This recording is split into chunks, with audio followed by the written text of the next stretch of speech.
This is a wonderful day of the entering of the heart of Taurus, and let me tell you about it.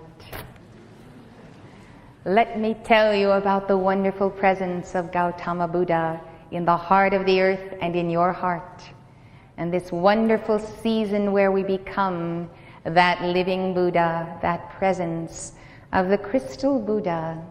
Some of you have seen the crystal Buddha in slides and been taught to visualize that fullness of the presence of the One as the Buddha of the heart and then as the Buddha of oneself.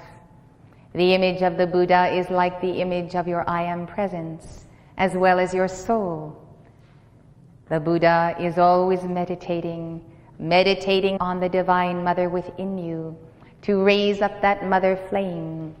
The Buddha is a magnet of the central sun in your heart. Literally and physically, the Buddha sustains your threefold flame. He is the keeper of the flame of life until you are able, as is the Holy Spirit, Sanat Kumara, and the great cosmic beings of the central sun. And so we are the keepers of the flame of life until mankind are able to keep that flame of life and freedom, peace and enlightenment for themselves. In the heart of the Buddha now, we are poised in the center of being. This is the place to be and to remain and to feel and to think and to know who I am that I am. When we stray from the center of the Buddha, we always suffer. We are out of alignment. We are in that dukkha state of suffering. I used to feel great human pity for those who would suffer, and especially those suffering as they would struggle and struggle and struggle on the path, until I came to the realization that the reason for struggle on the path is at the heart of non-surrender. As soon as we surrender unto God our all, there is no suffering. We don't even know the meaning of the word. We can no longer even describe what it feels like. So if there is suffering, it means we are pulled in another direction away from the heart of the Buddha. And this is a great sadness. Then why do we pull from the heart of the Buddha? We pull because of deference to our human ego and the pride and the arrogance and those forces that we may have not slain under the sponsorship of the Son of God in Aries. It is wonderful to know that there is no thing out there in the periphery and the surface being of life worth suffering for. There is nothing that we can think of that is worth not surrendering for. The bliss of the heart of the Buddha comes from the all-consuming flame of God. To arrive at the center of the Buddha is the great goal of this sign of Taurus. By this sign we conquer in the earth. Therefore it is the sign of the builders. Because as we build as Milarepa did, we must build not only according to the geometry of matter, but the inner plumb line of being, our own internal Christhood, the divine blueprint.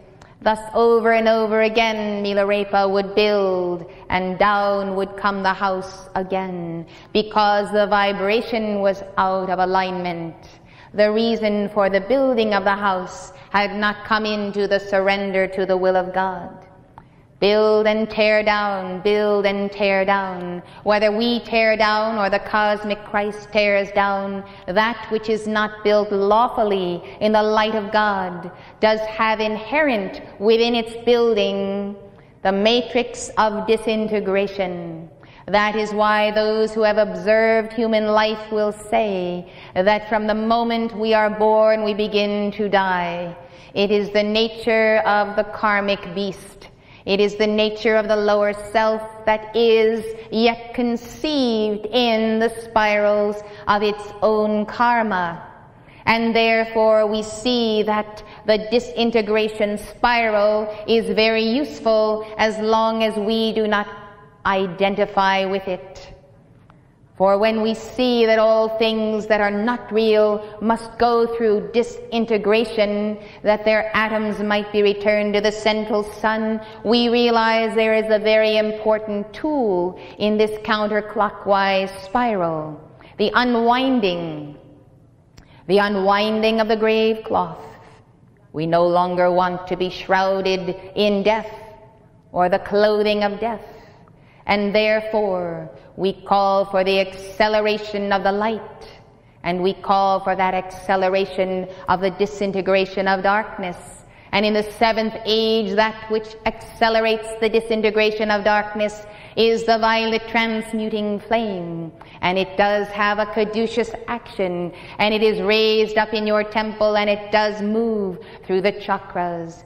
It is the sacred fire of God, the all-consuming fire of the Holy Spirit. Thus, the term Buddha means the one whose chakras or spiritual centers are budding and unfolding, because there is purification, there is expansion, there is alignment, and therefore the petals unfold according to the geometry of God and God's consciousness in us.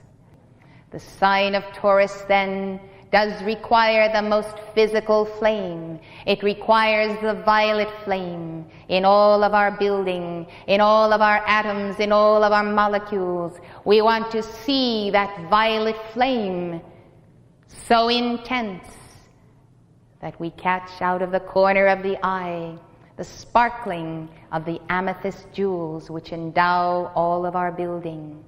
This is the way earth and the rocks and the mountains must appear in the age of Aquarius.